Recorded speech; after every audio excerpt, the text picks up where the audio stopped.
Bismillah ar-Rahman ar-Rahim. Hello, everyone, and welcome to This is Football. Welcome to our second review of the Premier League season. We've already done Arsenal with troops. Today, we're doing Chelsea Football Club. Look at this beautiful background. Unbelievable. Kai Havertz, Felix, and Enzo. Possibly only one of them is going to be a Chelsea player soon. But anyway, today we're here to talk all things Chelsea. Kind of look at this season overall. They did finish 12th after all. You know, they tried to run that whole, oh my God, 5 stages of grief. Today we ain't having it. We're here to have the real conversations about Chelsea Football Club. Got through 3 managers. It was Tuchel, it was Andrew Tate, it was Graham Potter, and then now they've got Pochettino as well. We're going to be speaking about Chelsea future. So all things Chelsea on today's stream. So whether you're watching this right now or on the replay, please do not forget to slap the like button. Don't forget to subscribe to the channel if you're ready to do so. Every single person watching us right now, please like the video. Please subscribe to This is Football. And of course, introducing my guest. I don't know if I should slander him a lot or I should just say the realness. I'm going to choose slander because that's my real personality. First of all, he's the reason why we're late because he always blames me on Battle of the North for being late. It ain't even my fault. It's usually his fault that we're late anyway because he's in the background eating sandwiches while Flawless is eating McNuggets. It ain't my fault I'm late, And by the way, me and Flawless work together again without any problems, which proves he's actually the issue when it comes to the whole Battle of the North stuff. But listen, all jokes aside, he's Mr. Chelsea online. When you think Chelsea content creators, you think him. Just surpassed 50K this season. Plague soon, inshallah, for this guy. An absolute real one, humble guy, on and off the camera. And the best thing, let me tell you the best thing about this guy, right? I'm telling everyone the best thing about this guy. When he comes on a channel like my channel, because I'm from the streets, he doesn't go like, oh my God, Hossam, I can only do 35 minutes. He doesn't do all that stuff, So he's here. See how I have just emotionally corrupted him to do as long as I want today. See how I just did that? Now he has to stay. Even if I want to do 2 hours of Chelsea. So joining us on the channel is none other than the man, the myth, the legend, host of Battle of the North that you should expect to be saying tomorrow at 6:30, inshallah. None other than the man himself. Chelsea represent, man like Matisse. How are you doing, bro? I'm good. I'm coming into the cauldron again, once again, the cathedral of chaos. You know what I'm saying? Don Hussam, this is his lair, this is his den. So I'm here once again to defend my club. I don't know how easy it's going to be today, but yeah, it's a pleasure to be on, brother. Always welcome, brother. See, and Ash has already started. Matisse doesn't give you these intros. You're lucky, Matisse. He doesn't. I don't have time because you interrupt me if you see. I should do it the way you do it. Is I should go full screen. I should introduce everybody that way. Because when I do it on screen, I'll do Flawless, then I do you, then you and Flawless argue, and we don't even introduce that. You know what? You should try that tomorrow because people here are probably gonna watch Battle of the North tomorrow. Inshallah, start by yourself, do the intros, and then add us one by one. I think that should be a better idea. Let's see. Maybe your capabilities on the microphone when it comes to big up Amin, who's already sent in a super chat. He says Sam Mount to LFC, hopefully. Don't want him at United. I mean, you're gonna have to hold that as a United fan. Hold that to the umpteenth degree. That's your problem now. That's not my problem. So don't try to shove your problems to me. I already have enough problems. I got 99 problems. Mount ain't one. I'm good, brother. So big up to you. I mean, so look, I want to start with Matisse all the way back. This is like a flashback on GTA, when you just remember the mission from like time ago. This is what I want to talk about. Just after the season finished last year, you kind of semi-challenged, you kind of you had a good season. Lost 2 domestic cup finals on penalties. We all know the story. Then after that, heading into the season, what was your expectations heading into this season? Just kind of at the start of it with everything going on. With the context of a takeover, key players like Rudiger Christensen leaving, Werner having to go, Lukaku issue, him going out on loan as well. I thought to myself, okay, we're not going to go one better, which would be to contend for the title. So I said, we'll just have to scrape top 4 again, 4th, maybe 3rd, one of those 2. It doesn't really matter. Funnily enough, a lot of people were talking up Tottenham's window. So they thought Tottenham would actually do quite well. So yeah, I was happy with 4th and just go again in the domestic cups. And again, Champions League, quarterfinal probably is the realistic kind of time to bow out again, depending on the draw, maybe semi-final. But it wasn't going to be an incredible season. But it certainly wasn't meant to be a disastrous season. So basically just the same as usual, really. Top four and a couple of opportunities to go for a cup, maybe. If you guys would leave us alone and let us actually play someone else in the final, that would be great. That ain't my fault. Your guys can't take penalties. I can't lie to you. As you know, somehow some of my fan base look at those finals and still want to make some mount. But I'm gonna leave that alone. So the way you started the season, with the whole Thomas Tuchel stuff, did you ever expect it to get to a whole Tuchel out level, even with the new owners, with the whole Todd Bowley situation? No, I didn't. I mean, I don't know if it got to that. Obviously, there was some people that were saying Tuchel out. It was a defeat against Dinamo Zagreb, I think was his last game, 1-0 away from home. Hakim Ziyech that day. Yeah, one of the worst performances I've ever seen in the Chelsea shirt. Awful, horrendous performance. We'd taken a couple of beatings to Leeds, to Southampton. I think at the time we were probably around about 6th in the league, maybe 5th or 6th in the league. I think it was 3 wins out of 6, 2 defeats and a draw. Now, if you look at that form and you look at what comes after, I'll take that form every single day of the week. You're telling me I'm going to get 3 wins, 50% win ratio in matches. I'll take that. So, yeah, it wasn't great, but there was a draw against Tottenham, which we should have won, got absolutely robbed on that one. Cucurella getting his hair pulled. Just pure foolishness in that game. Oh, that was the Tuchel Conte handshake. Yeah, that was a Tuchel, and that was a really good performance from us. We deserved to win the game. Then a Leicester win, I think, against 10 men.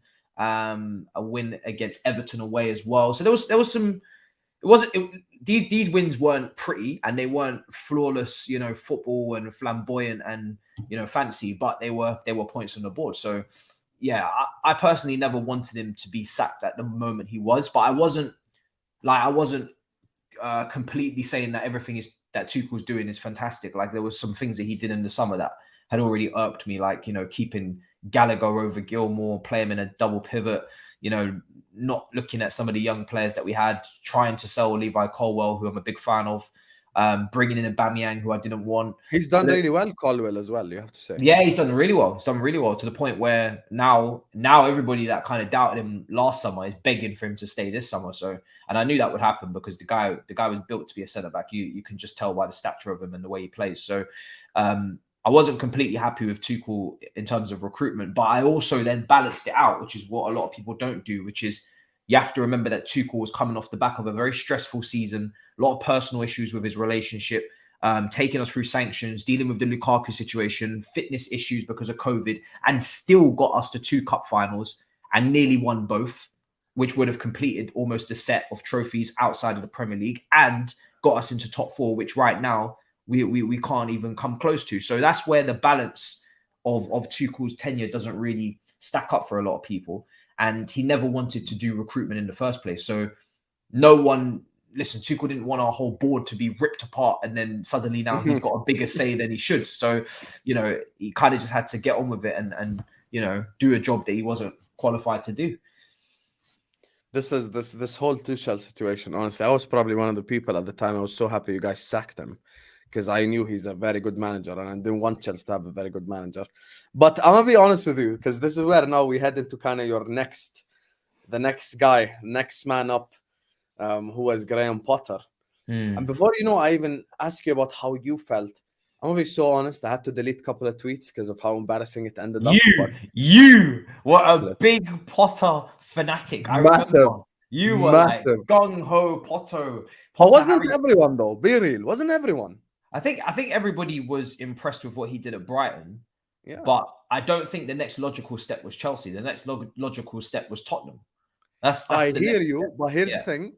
Everyone at the time, just in my defense, everyone at the time was saying outside the big 6 clubs, he's the best manager. That's what everyone said. I didn't make that up. People felt it all over the thing.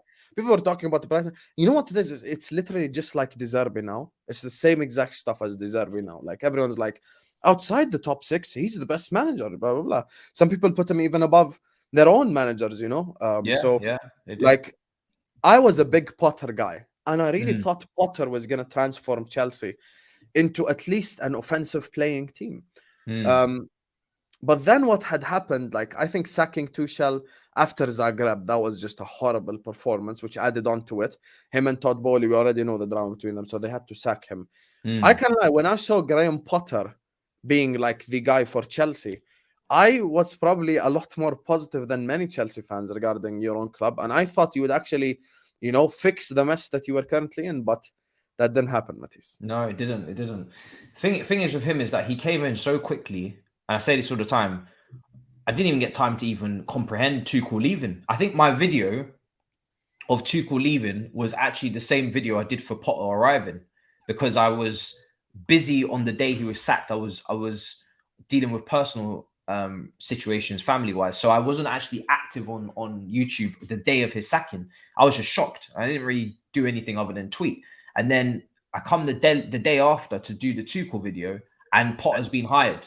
And I'm like, what the hell's happened? So when people ask me, did you want Potter? I said, I didn't even get an opportunity to, there wasn't this time for content creators to take us through a shortlist and to go through the options and, put all our cards on the table. We didn't have time to do any of that. We've done that this time. Didn't have any time for that. So the next thing I know, Potter's in the door, and then we just have to just get on with it, and we just have to back him, obviously. But if I'd had time to think about it, I can assure you I would not have gone with him because there's just so many other options. I mean, people will see how high I am for Poch right now. Poch was available, I think. Was he available back then? Or did he get went to Pochettino? Yeah, he was. He didn't have a job. So probably I would have gone for Poch because I wanted Poch this time, and he's available, and he was available back then. So if I had some time to think, I probably would have gone for Poch because I think I've said it so many times. I think Poch is criminally underrated. So yeah, he just came in. Next thing you know, and bang, you have to just get on with it. But I did like him. It's not to say that I didn't like him as a manager. I think he did a good job at Brighton. But I think when you've managed Brighton, I think the next logical step is to go to a Tottenham kind of club where you're just starting to brush shoulders with some big names like Harry Kane and a couple. You're just starting to brush shoulders with expectation, delivering on a European stage as well, week to week with Premier League and trying to do the two at once. There's certain things that you've got to learn and that you've got to prove that you can deal with before you come to, a club of the size of Chelsea, because dealing with that all first time round is crazy. Here's the thing though. Was it really Potter's fault? What is the situation Chelsea in really his fault though? Because I understand you blame him for certain individuals. Yeah. But my thing was at the time is like he's selecting the team that the fans want to play. You're still crap. He's doing his own thing. It's still crap. It just wasn't working overall in general, to be honest with you. No, I think he has to take part of the blame purely because he was in charge and he's still the one picking some Fugazi lineups. He's the one still, there was moments in the season where there were breaks. There were breaks in the season, whether it was the Queen's death, whether it was, the fact that we were knocked out of cup competitions and we had a week to prepare for things or an international break. There were times where when you come back from these breaks, you expect to see progression, you expect to see improvement. But it's not all his fault, no, because, the board bringing in that amount of players when maybe he was just about to set his principles on the existing squad to then go and have to do it with another new 7-8 players is not easy mid-season. When usually you would say that's a lot of business to do even in the summer for a pre-season, so let alone during a competitive season.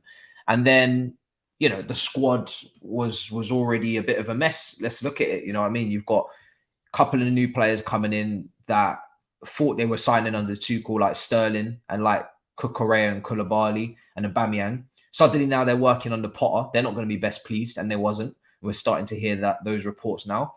And they're also not suited to him, some of them as well, because, Aubameyang's certainly not suited to Graham Potter. That's why he barely got any minutes and he started to go with Kai, because he wants to press from the front and he wants to, he wants to do certain things. He wants his striker to contribute in certain areas of the game. So for me, it was just a mess, do you know what I mean, from that moment. So he has to take some responsibility, because at the end of the day, the run that he went on and the records that he set, you should never set. Like, they're just abominations of a record to have under your belt. I mean, some of the records, whether it was 2 in 16 wins or, it was 1 goal scored in a month, or just these things can't happen. So you have to take some of the hits. But do I think it's fair to judge him off that period and rub him out as a manager? No, because those circumstances he was dealing under were not normal. And most 90% of clubs are not throwing you into a situation like that. With new owners, with no recruitment team, and then them coming in later on after you've been hired, and all these little things that are changing around you. All the staff are being sacked behind you as well. So it's just a lot. It's a lot for him to deal with. So I did sympathise with that, to be fair. Speaking of a lot to deal with, you know, the next step sort of in Chelsea, you know, we're just kind of running through the past here in chronological order before we speak on the future. Speaking of mess, that January transfer window, Matisse. You know, the whole Mudryk thing. You low-key dunked on Arsenal fans. You had fun with it, you know, because you stole their guy. The Enzo thing, the signings that you made in January. Did you, like, what were you thinking at the time? I liked the Enzo signing. I was buzzing. Absolutely buzzing with the Enzo signing because I just knew he was going to be a quality player. And I think he's shown that even in the chaos. This guy, if we didn't sign him, and probably the same applies to Nkunku as well, who's obviously just bagged on the weekend there, this weekend and won the cup for Leipzig against Frankfurt. If we didn't sign these two particular individuals at the time that we did, they wouldn't probably be coming to us right now in the situation that we're in. You know, with Real Madrid looking for a forward, with Real Madrid looking at midfielders like Bellingham, they probably would have been looking at Enzo as well. I think these two players could be playing for, you know, Real Madrid. They could be playing for Liverpool. I know you was a big fan of Enzo, so I think we're very lucky that in that sense we did get them at the time that we did. He's overpriced. Some people are saying yes, he paid a lot of money, but same with loads of players. If they deliver, you soon forget about the price. And to be honest, midfielders now, they do cost 100 million. Bellingham's 100 million. I will stand and say the same thing. There was no need for you to use that example. No, I will, because I'll stand and say the same thing. I think Enzo's a better player than Bellingham. I've said it before and I'll say it again. Especially for what we need. I think that too, by the way. I think for what we needed in our team, I much preferred we go for Enzo than Bellingham. I think if we'd gone for Bellingham, listen, still would have been, you know, a great player, but I don't think it would have been exactly what the team needs, which the attributes that we lack. So for me, I'm happy with that. And the other ones, I mean, look, to be honest, I didn't know the rest of them too much. You know, I haven't watched Madueke week in, week out. I've only seen a couple of things here and there. Same with Mudryk, who was basically an Arsenal target. Badiashile, didn't know too much about him. So this was all kind of like, this was a window of scouting, of the recruitment team standing up and saying, these are the players we want to bring in. And, you know, they're long-term signings. You know, the average age of that window was about 22 years old. I'm not going to call that window a flop window after 6 months, because we've switched 2 to 3 managers, if you want to count, you know, Andrew Tate, as you called him, or, you know, Bruno De Baldi, or whatever you want to call him. You know, I'm not gonna call them flops, because he was actually your best manager this season as well. So, yeah, because he was unbeaten. He was unbeaten. Do you know what I mean? I have to give him credit. He probably should have stayed, to be honest. When you look at it, who came in after and what he did, you know what I mean? Probably should have stayed. But oh God, we'll get to that. But listen, you know, Badiashile's been good. Enzo's been really, really good. Madueke's shown glimpses. Mudryk's probably been the biggest disappointment, but I'm not going to be judging him based on these early months where not only is he coming from Ukraine and trying to acclimatize and adapt, but then he's coming into the most unstable club in world football right now with, you know, changing of managers and formations and all this nonsense. So yeah, I'm going to, you know, you give him next season, settle down and see what he does. So that window for me, I'm not overly concerned about. When we talk about the 600 million, I think the summer is probably what you're looking at as a bigger waste. You look at Cucurella, most people at Chelsea now want him gone, even though I think he's a good player and I think he can be revived after a poor season. He's had already, they want him gone. Yeah, they want him gone purely because he cost 62 million. He's on a lot of money. And then you look at someone like Ian Matson, who's performed at Burnley, a very talented young player. A lot of people are excited about him. He could probably come in and do, if not an equal, better job, right? And then Lewis Hall's been playing really well towards the back end of the season as well. I really like him, creating loads of chances. He's shown what he can do at the Etihad, Old Trafford. He stepped up on, you know, big stages in big stadiums. And then obviously Chilwell's there as well. So it's a massive bloated, once again, it's not the first time we've over bloated this position, but we got 5 or 4 left backs on the books if you want to include Baba Rahman as well. So a lot of people would like him to go. Koulibaly's he's still signed to your club. Koulibaly's flopped, let's be honest. Yeah, Baba Rahman's contract is 2024. You know, I bought him in like FIFA 16 from Chelsea. Yeah, bro, he's been here too long. Hopefully he's just going to be released, to be honest. And then, you know, when you take a look at Koulibaly, he's had a bad first year. He's had a bad first year. Sterling's had a bad first year. Aubameyang's barely played, bad first year. So when you look at that window, if you could if you had the option to just scrap the whole window, you would. You would. If you had the option right now. Other than Enzo. No, Enzo was the January window. I'm talking about the summer. Yeah, I'm going to. If you was to take all that money spent on wages and transfer fees and just completely annihilate it and say it didn't happen, you would take that. Even though I think Cucurella is a good player and I think Sterling's a good player, you know, those two in particular. Koulibaly's a good player, but when City turned their backs on the Cucurella deal, you should have known he ain't that worth it. They turned their backs on that deal because he was overpriced, and he was overpriced, 100%. The only reason why I think we paid that much is because we were trying to make sure that we didn't give them Colwell. We wanted to give them on loan instead of selling. But even still, massively overpriced at 62 million. Koulibaly, you know, none of these guys are bad players. The one I really didn't want was Koulibaly, though. Like, people thought he was gonna bang, like, directly. Yeah, they did because he's a good ball playing centre back, and he started off quite well under Tuchel. I think the issue with these players is that I don't want to rub them out and just say they're bad players because they're not. If they had stayed under Tuchel, it could have been different for them because that is who they arrived under. So that's the context, is the fact that they came in under one manager who had a certain idea or plan for them. And then Sterling started off really well for Chelsea. He was scoring goals. He's getting us some points in matches where we were struggling. Aubameyang only played, I think, one game under Tuchel. Cucurella started off well in the Everton game. So maybe it could have gone well. But yeah, man, like Aubameyang's the only one I really didn't want. The rest of them I was fine with because they were meant to be instant impacts, but didn't work out that way, unfortunately. Okay, before we get to the, like, you're kind of now, you know, when you say about the whole stages of grief, you know, in your whole, you know, roller coaster of the season, you're kind of now at the top, about to go hella down with the next segment. And now we'll see if you're going to go up again with the whole transfer, because I do want to talk about the future. First of all, big up everyone in the comment section showing all the love to Matisse. Hey, Matisse always welcome on this channel, man. When his celebrity asks and make time for us, we always invite him. So, you know, he's always welcome on the channel, man. Let me just run through these super chats real quick. By the way, there's 230 people watching us. Make sure you slap the likes. Make sure you subscribe.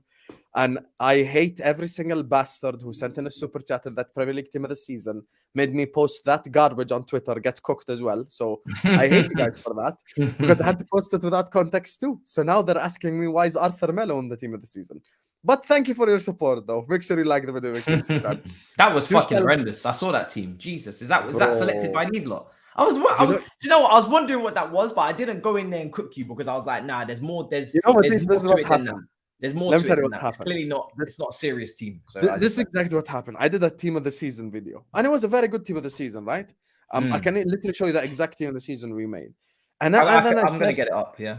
And then from the start, you know what I said? I said, I know my subscribers are assholes, so I'm gonna give you 5 minutes at the end. I'm gonna give you the team. £5 super chat. You could change any player you want. I thought, you know, because it's a Liverpool channel, they were gonna super chat Salah instead of Saka, stuff like that. I was like, I'm gonna use it to my advantage. They super chatted Danny Ward, Nat Phillips, Ruben Diaz, Cole Palmer, Eddie Nketiah, and then changed it to Kai Havertz. Like, they ruined me. And then the worst super chat of them all was an Arsenal fan who super chatted Rob Holding ahead of Rodri as the DM. I see it, yeah. I'm seeing a midfield of Holding, Jones, and Arthur Melo. Absolutely disgusting. Let me show you the actual team, you know, before we even read this. Because, bro, honestly, when you see the team we made ain't even that bad. It's a very accurate team of the season. And then these bozos, they like embarrass me publicly. So let me show you the team of the season. Anyway, Tuchel and Hazard still better than Klopp and Salah. Matisse. Felipe is a Newcastle fan, by the way. What? Answer. 1 second. Hazard's still better. Funny.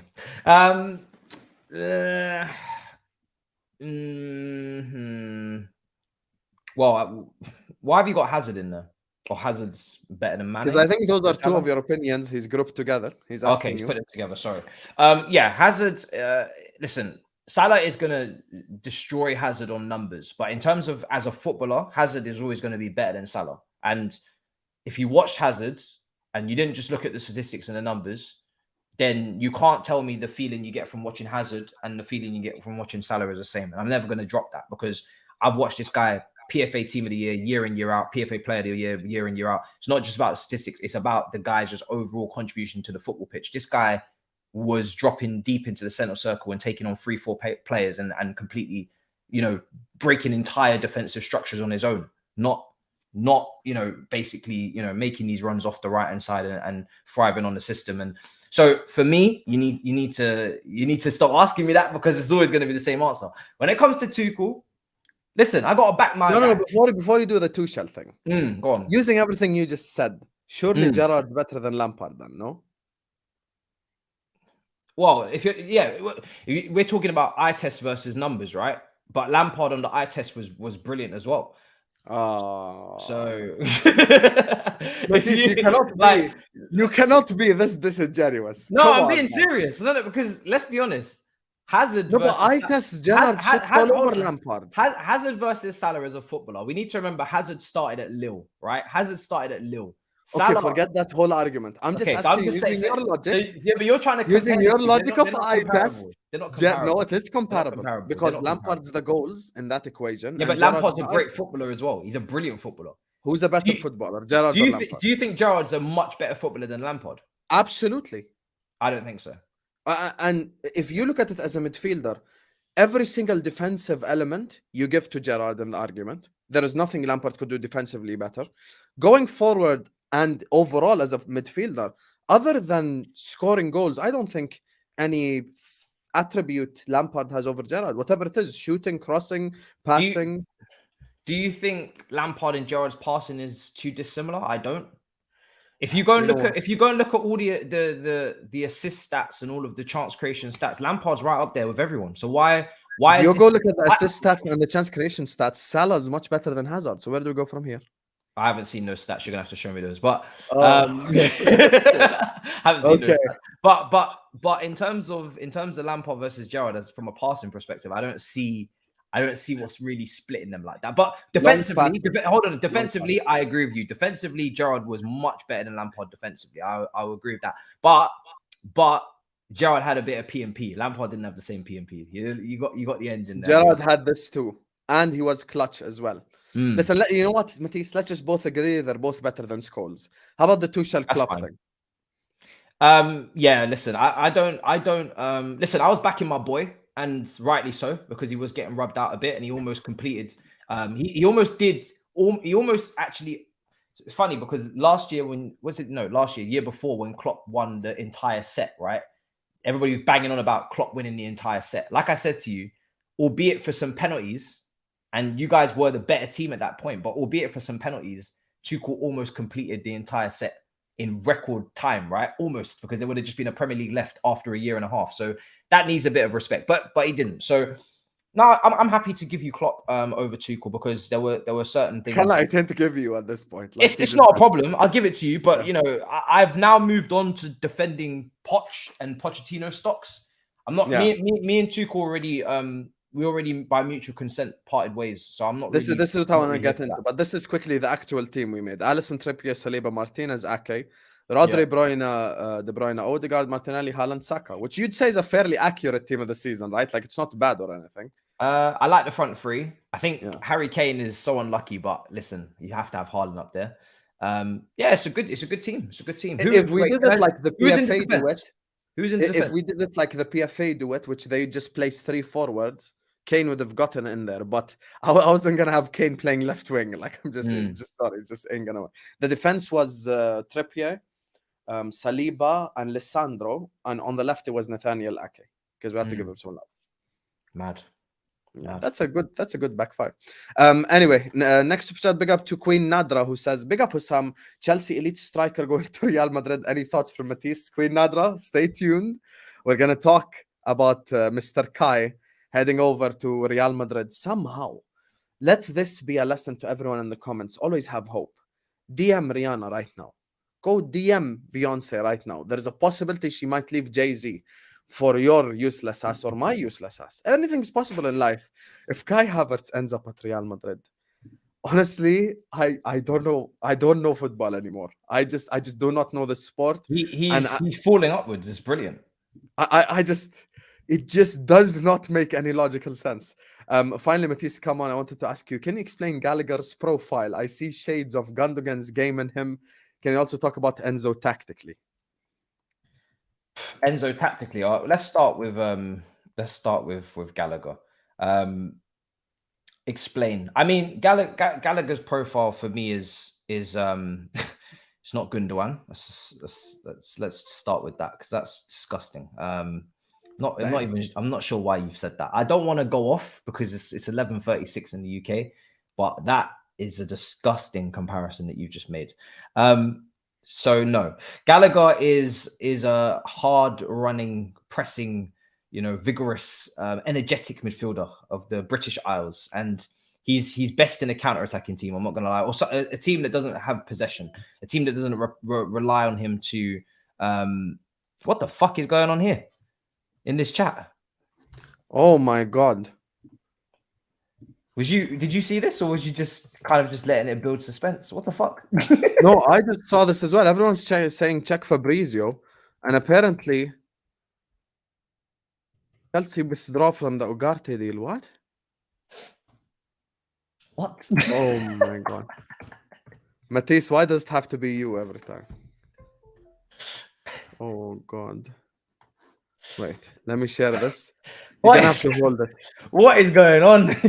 Okay, so this is basically what's going on.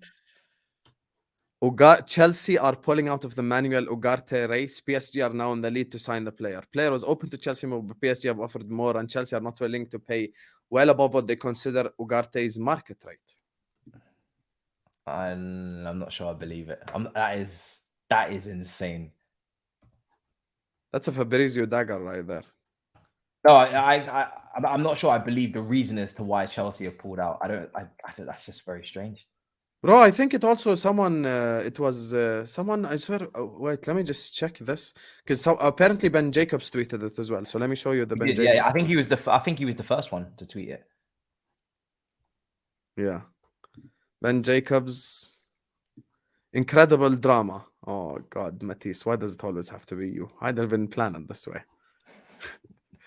Incredible drama. CFC's position is they made Manuel Ugarte a competitive offer and higher than some of the number reported, but PSG topped it. Chelsea not prepared to go above market value. Listen, don't be smoking the copium like I did. React. What are you saying? Oh, I'm tired. I don't know what to say. I'm shocked. Absolutely shocked. Insane. I'll need moments. What's your reaction? More importantly, what's your reaction? Because I need time to let that marinate in my brain. What's your reaction? My reaction is just Funny? Chelsea are dumb as hell. That's my reaction. I see a tweet like this, and in my mind, all I'm thinking is like, how, like, if there is one offer they need to go through with and actually pay the money for, it's this guy because he's definitely worth it. He's someone you've probably heard me mention, Matisse, 500 times. He's a defensive presence. He's exactly what you need. He's got the work rate.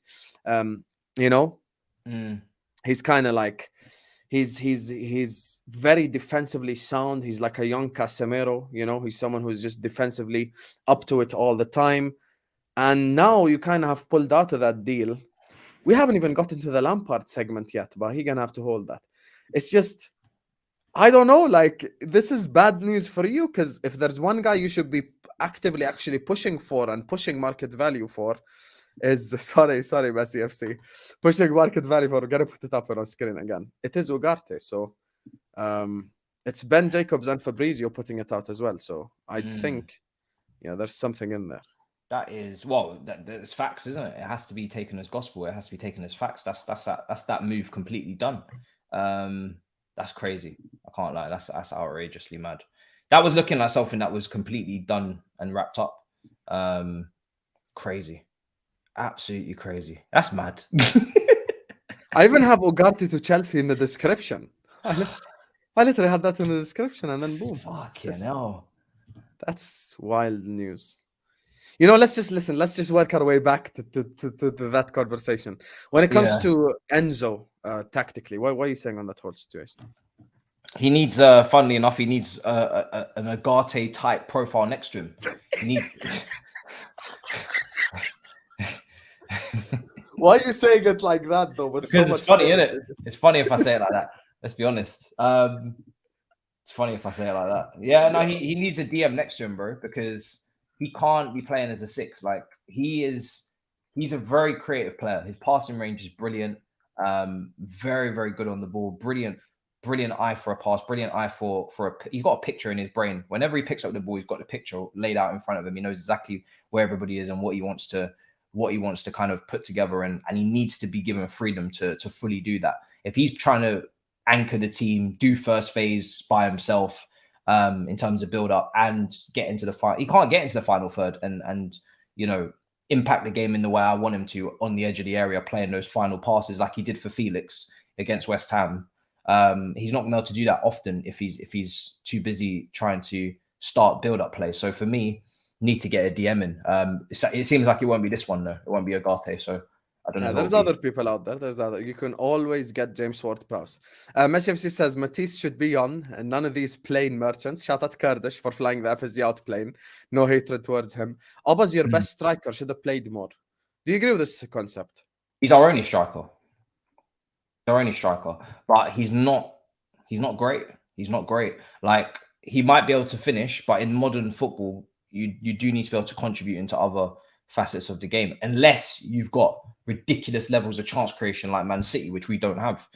They've got about 3 or 4 controllers in their team, 3 or 4 playmakers in their team. We don't have these players. We've only got, you know, Enzo, really, you could say.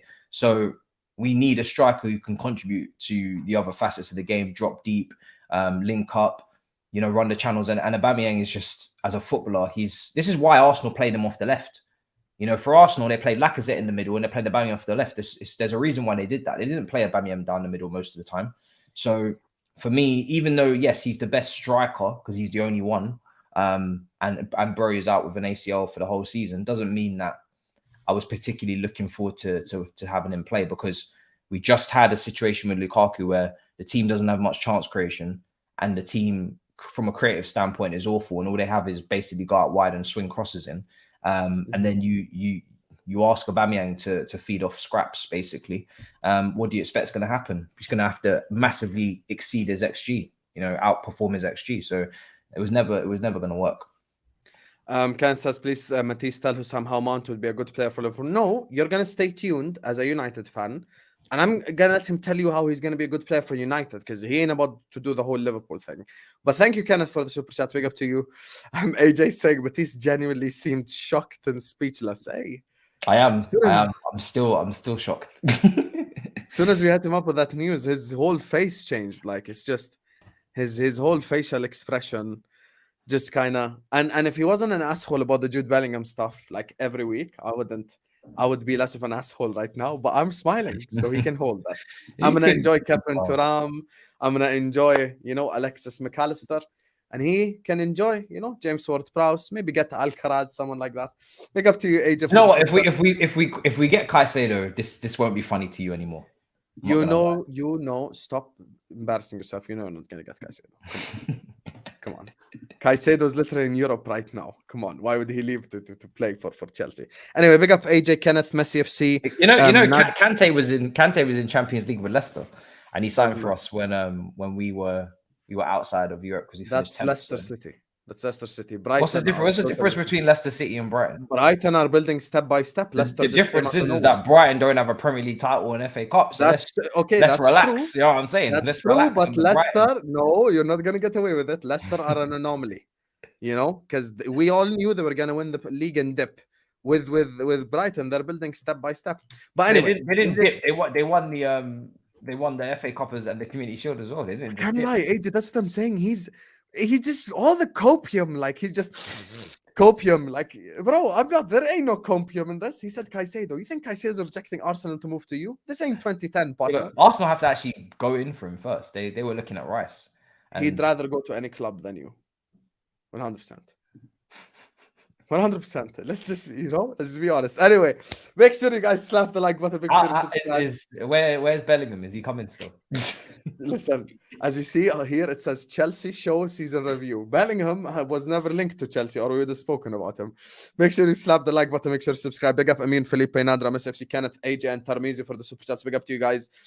Just to make Matisse's life a bit even worse, we actually just got to the Lampard section before we speak about Poch and the future and Ugarte and Mount and all the transfer stuff you guys want us to talk about. Tarmizi here is bigging you up, so let me read a positive comment. He says, Salam Akhian, big up Matisse. Matisse, heard on stream recently you thought watching games in Saudi. Not gonna lie, I'm on board 100% and bring the Don as well. What's this watching games in Saudi stuff? What have you been saying? No, not really, to be honest. I haven't really had any thoughts on watching any games in Saudi. Maybe Miz, my friend who does All You Can Eat Chelsea with me, he might want to be watching Saudi because Ronaldo and Messi could be going, but no, for me, not really. Not too much, because for me, yes, there's a lot of players going over there, like, Ronaldo's there, Benzema could be going there, but they're all coming towards the end of their careers. And I saw the Chinese league did this as well. Although actually, to be honest, they were getting a couple more players in their prime.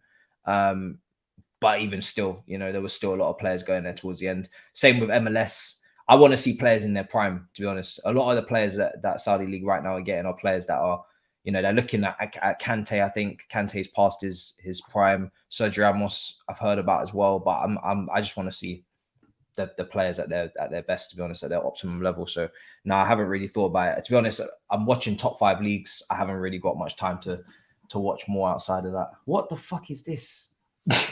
Blood is flabbergasted. Big up whoever put out that tweet, man. So just talk to me about Lampard before we just speak on the future. You don't even need to speak long on Lampard. Just give me 2-minute summary, because the future is a lot more interesting. I don't know. I don't think there's much to say on Lampard. He's statistically the worst manager we've ever had in that respect. And the guy shouldn't even be doing management anymore. He should be doing punditry. He should be on CBS cracking jokes with Michael Richards and Jamie Carragher and Thierry Henry. If he can do that. If not, then if he's even that funny. Like, you have to be pretty poor to go on the run he went on. Like, I know that we had our issues, and like I said, there was context around it, but this guy, he nearly done 007. I actually did the video regardless, because I was just ready. 006, he went 6 in a row, just straight L's. How can you not pick up a point? Not even one draw. Not even 1 point. Not even one draw. How can you lose every single game? Like in the first 6? Like, that's just nuts to me. It's insane. So yeah, he's just not very good, man. I'd just like to go back to remember him as a player and leave it at that, because he's tough. He's tough. Man, so now we're done with Lampard. I am not even trying to crash them. You see how I'm such a nice guy? But you know what? We spoke about Lampard last time I was here. We did 100%. Big up GT. He says publicly flog the board if we don't get Caicedo now. Hey, we're gonna have to wait on that one, GT, aka I'm not gonna reveal your non-govy, but thank you for the super chat, my brother. And we're gonna speak about that now. We're gonna speak about the future, because listen, all this past does better now. Matisse, we're giving you enough time to think. Manuel Ugarte to Chelsea is now off. Mason Mount is heading to Manchester United. Kai Havertz is heading to Real Madrid. There's people asking for, I don't even know what flogged is, but they're asking for the board to get flogged if Caicedo doesn't sign. So just talk to me about Chelsea's future, even though it's not looking at its brightest right now. It's a little bit of a backward step tonight. I'm not going to lie. Little bit of a backward step. We've obviously got some improvements to make in terms of the transfer window now, in terms of incomings. But the most important thing is the outgoings, as always, and that's what I am most excited about. When people were asking me yesterday about Ugarte, I said, listen, I was excited for the fact that we were getting this position sorted, because someone that reportedly Poch wanted. But at the same time, the outgoings are crucial, because if we can bring in as many players as we want, if we don't sell players, we are going to be in big problems. So, but it looks like we will. So I'm excited for the sales. It's got to be a yard sale. As many players go out as possible, and the quicker that happens, the better. I just the real the real hits will be the sales. When I hear sales are happening and players are leaving, that's when I'll get excited, like seriously excited, because we have too big of a squad, and we can't expect any coach to manage under these circumstances. Can't expect any coach to manage under these circumstances, or put together any sort of cohesion or chemistry or system with 40 players or 35 players, or whatever it will be in the summer when preseason lands. So the more I read somewhere that Bakayoko still signed to you. Apparently, he's still with us. Yes, he's still with us. Oh, what are you guys doing? Well, this is the previous regime's problem is players like Bakayoko giving them extensions when they had really nothing left to offer to the team. They were still trying to, get market value from them. And in doing that, they're still here. Nobody wants to purchase them. So now we've got all these players left over. But to be honest, we actually used to have a lot more. So this is actually good. You see, you're looking at it and you're thinking, damn, we're still talking about Bakayoko, Babaraman. There used to be a lot more. So I'm actually quite happy with when you take a look at the amount of players that we have coming back, it's not as many as it once was. So this is a big improvement, trust me. Massive improvement. So with this whole situation, I know Ugarte just kind of bit you in the ass. So you're just sat here like, I'm not going to get excited. But it does look like Mason Mount's headed to Manchester United. We've seen a couple of super starters, big up Kenneth, everyone. People who have mentioned him already. The whole Mason Mount situation, you've always been kind of down the middle with it. You haven't gone OTT on either direction with Mason Mount. Because what do you feel like? There's too much extremism. There's too much. Yeah. So what do you feel like with the whole even idea that he's leaving to Man United, kind of a rival club, and that's its entire scenario? I don't like it, but I understand it, because if he was going to leave, he was always going to go to a rival club, and he was always going to go to either you, or he was going to go to United, or he was going to go to Arsenal. So, as I've always said with Mount, I'm not going to cry about it. Do you know what I mean? Like, we're not losing generational, once in a lifetime player. It's not like when Eden Hazard left, that was tough to stomach, because he was one of the best players in the league. Tough to stomach is some way to put it. Yeah, it was rough. But now, with this situation, listen, I don't like it. I would have preferred for him to stay, but also at the same time, like I said, I'm not going to cry about it. Like we know the situation in terms of the contract. It's been difficult going back between him and the board. And to be honest, they've messed each other around so much. More side, it seems the board have messed him around a bit too much, or certain individuals in the board have messed him around a bit too much in terms of negotiations. That we're at a point now where there's nothing really more can be done. People forget the human side of it. It's not about him, loving the club. It's not about him loving the fans or any of that. It's about the human point of contact, which is, it's like in any workplace. If you're negotiating for a pay rise, even if you love the company and you love, working with certain employees, if you don't get along with HR or whoever's dealing with the contract negotiations and you fall out, you're probably going to leave the job regardless of everything else around it. So for me, I'm not surprised at the situation, to be honest. I just know that when he leaves and he goes to United, there's a chance that he could go well. And you're saying I didn't catch the joke, brother. I'm not in the mood. His face switched since the Ugarte news, man. I'm not even. Were you really that big on Ugarte? Like, it's just annoying. It's just annoying because I've done a stream on him. That's the only thing. If I had not done any content on him, I would be like, oh fuck it, I don't give a shit. But I've done content on him now, so now I know when I do my stream after. Did you please don't tell me you titled the video Ugarte to Chelsea done? I put it in quotes on the thumbnail. Oh, because it was apparently. Interesting. Yeah. Remember this when you cook me in the future for any Liverpool stuff. Remember? Yeah, but I'm not an ITK. I don't claim to be an ITK. You do. Here we go. You do. Did I ever claim to be an ITK? Yes, you do. You say you know what's going on, and I'm just going off what's on the TL. To be honest, you actually were like, yeah, I know. Okay, be real. Who was the first guy to mention McAllister to Liverpool? To you, be real. I don't know. Probably you. Oh, he can't even be honest. Was it you? Listen, I don't remember. No, because I speak to other Liverpool fans. You know, it's not just all about you. Matisse, there's no way he knew before me. No one said it before me. And Mm. second of all, you know, remember, I'm not Paris Saint-Germain. You don't have to be angry at me. They stole your chick, not me. You know, I'm just another guy. I'm just a regular guy. That ain't my fault. This guy. Do you actually think Mason Mount works at Man United? I thought he would have worked better at Liverpool, and I told you that a lot of times, and you were like, "No, I'm not hearing this. This is nonsense." But genuinely, I wasn't joking. I think at Liverpool he would have done very well. I think he would have potentially cooked. At Chelsea, at Man United, I'm trying to understand the plan here, because let's be honest, a midfield of Mount, Fernandes, or Bruno and Casemiro doesn't sound like a lot of ball retention. It doesn't sound like there's going to be a lot of control.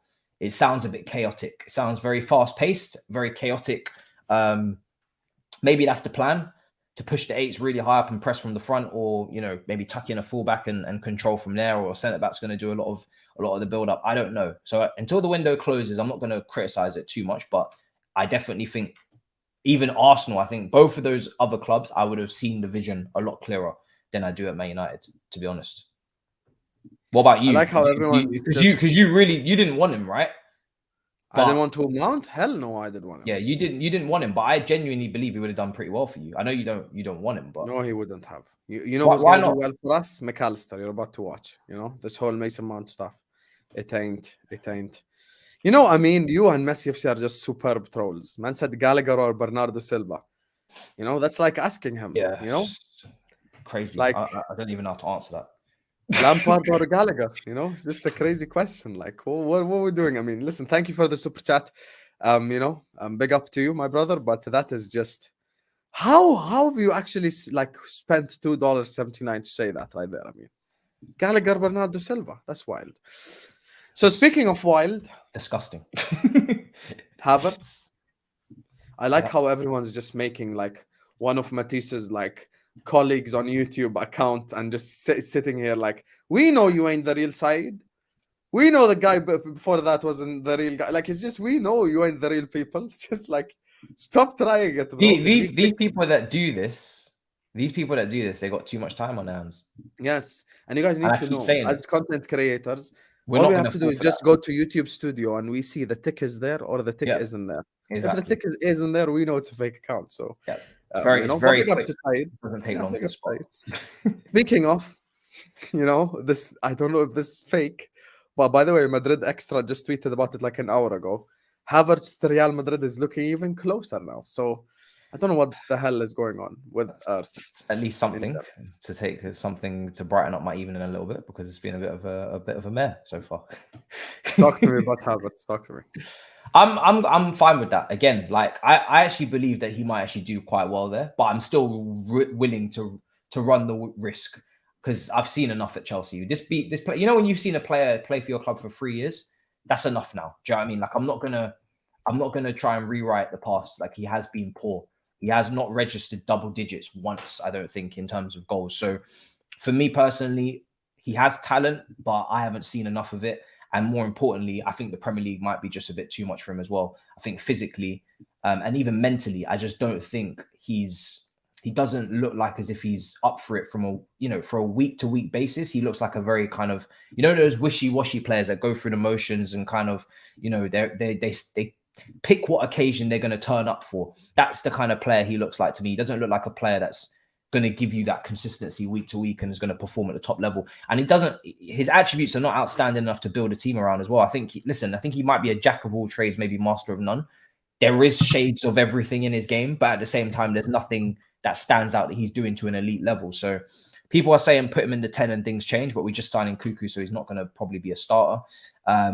And yeah, if you think he's going to come off the bench and kind of impact games as a rotational piece, I just can't see it from a mentality standpoint. I don't think his head's going to be locked in for that. I can't lie. I can't see how he's been built up to be this massive. I know we just called Havertz a jack of all trades. He's more like a 4 of diamonds of all trades. Like, he's just not a jack. Like, he ain't a jack. He ain't a master of nothing. He ain't elite of nothing.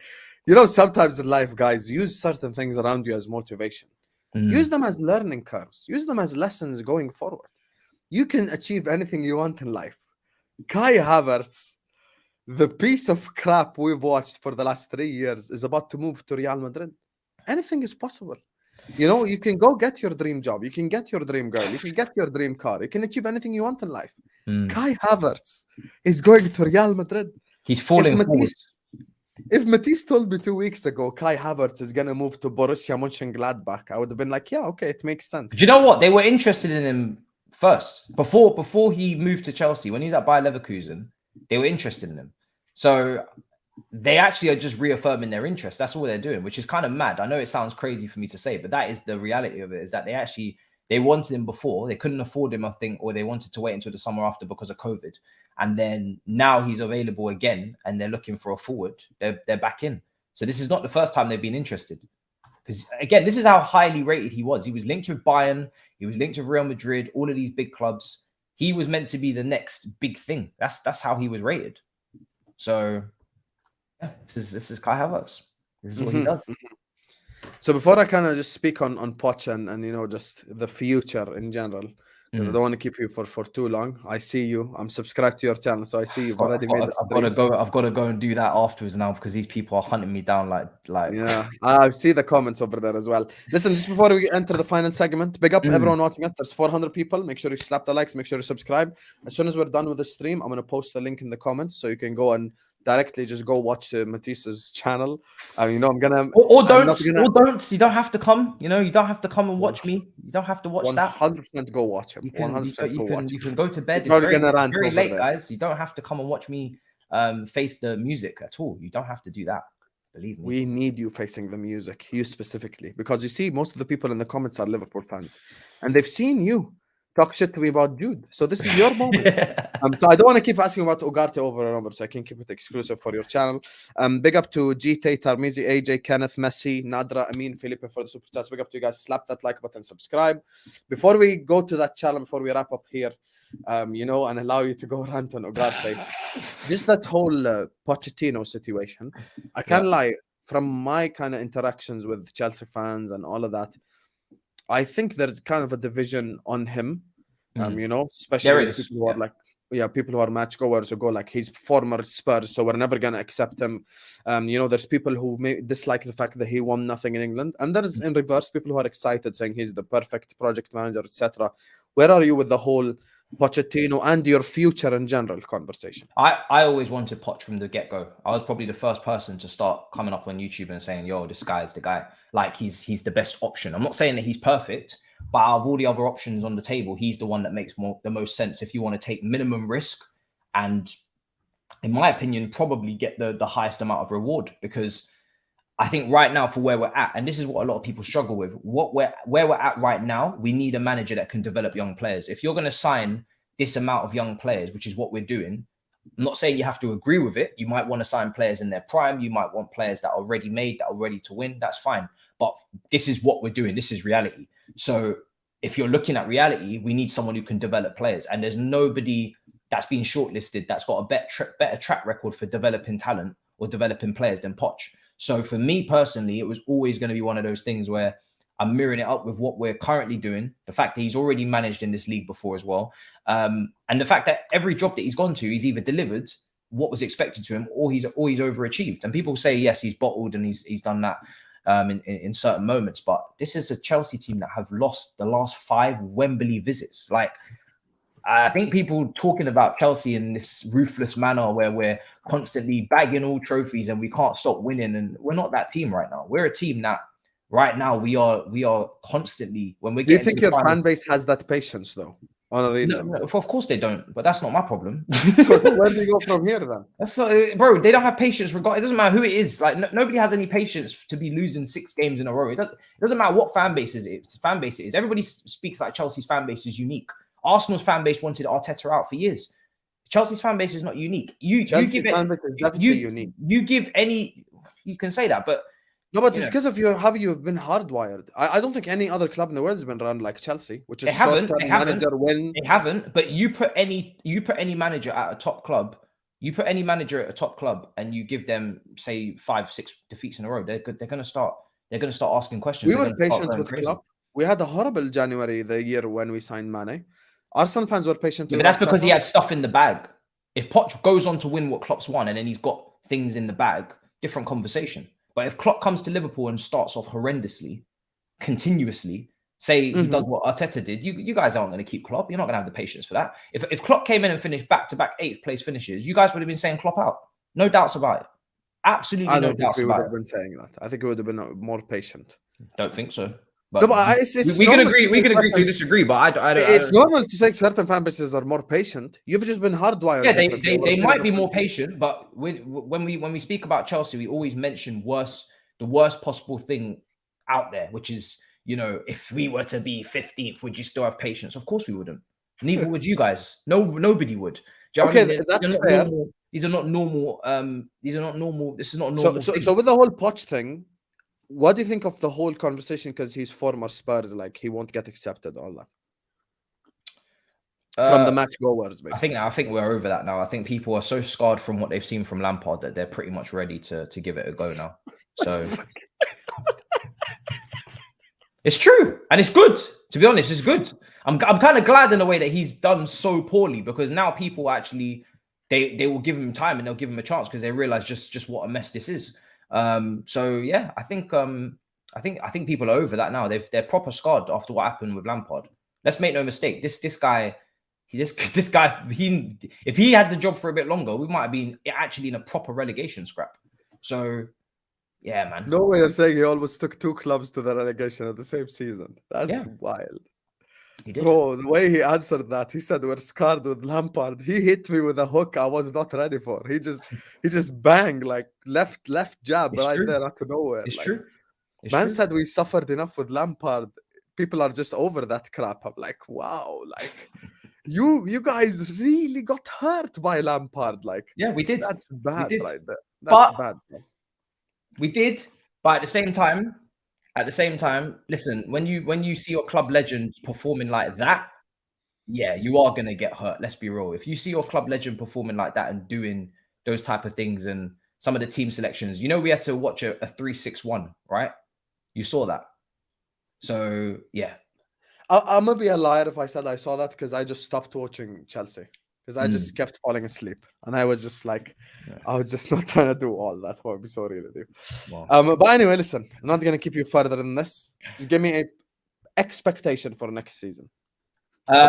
Next season, I'm gonna go expectations to be top 5, because coefficient points might mean that if you finish 5th, you get Champions League. I don't really care if it's 4th or 5th. And then I'm gonna go with to try and win a cup as well. Because I think you get Champions League depending on who gets top 4, though.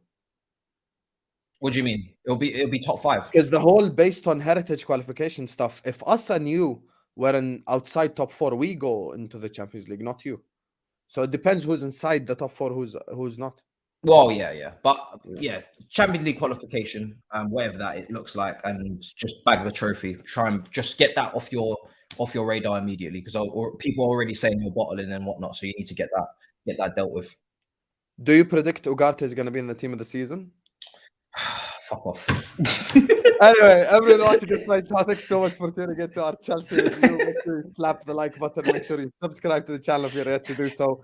I'm about to post the link for Matisse's stream right now in the comment section. Make sure you go tune in. Make sure you go watch that. The Ugarte news kind of just hit us out of nowhere in a shock. So Matisse does not think Ugarte is going to be in the team of the season next season. We will see if he is or he isn't. Anyway, guys, this is done for us for today with the videos. Slap that like button, subscribe. Big up to GT, Tarmizi, AJ, Kenneth, Messi FC, Nadra, Amin, and Felipe for the super chats. Big up to every single person. It's live, guys, but we're about to wrap up. Make sure you go. I think they're asking about you. You're going live, right? It's not. Yeah, I'm gonna go live. Yeah, gonna go live. So he's gonna go live on his channel now. Once again, I'll post the link in the comments. Make sure to go check it out. So slap the likes, guys. Subscribe. Tomorrow we're gonna be back, inshallah, for the Club Out Brigade. We're gonna bring on Jerry James and G and talk about it. Matisse, for your hope, where can the people find you? Literally now, live MAH. I don't even want to advertise too much because this ain't a joke. That's where you'll find me. Right, that's where you'll find me. Click Simple this as that. link right here.